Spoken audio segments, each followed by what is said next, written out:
Oh, come on, let loose.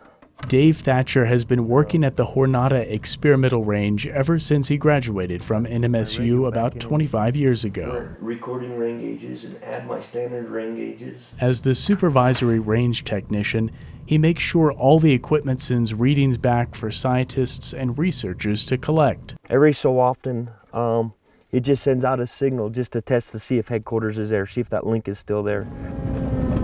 Today a sensor wasn't working. We drove out to see what was wrong with it. The nature of electronics. Turns out it's probably going to need replacing. You know, something happens that a wire gets loose, station falls over and something breaks, or you'll get a battery just decides to give up the ghost and not operate anymore. One time lightning struck a sensor tower, completely destroyed it. That was a rare event. Some of these monitoring stations have been here almost a century. Others are more recent. Well, you're not going to see a whole lot of snow out here in the desert, but one of the weather stations out here is surrounded by a wooden snow fence.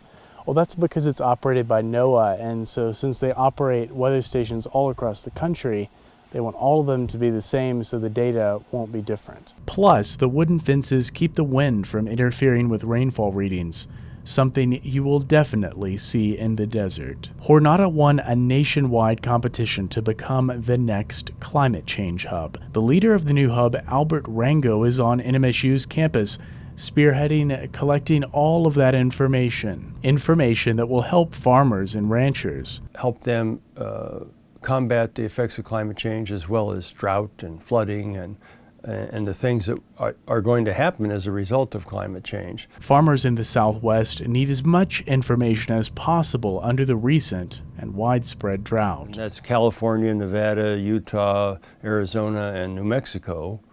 They rely on snowmelt from the mountain watersheds to provide a large amount of their water supply. Trends in climate change may not be the only things changing. Seems like opinions are too. There was a time when not many people, including scientists, believed that climate change was happening, but the most recent survey shows that over 50% of the general public believe that climate change is happening and humans are causing it.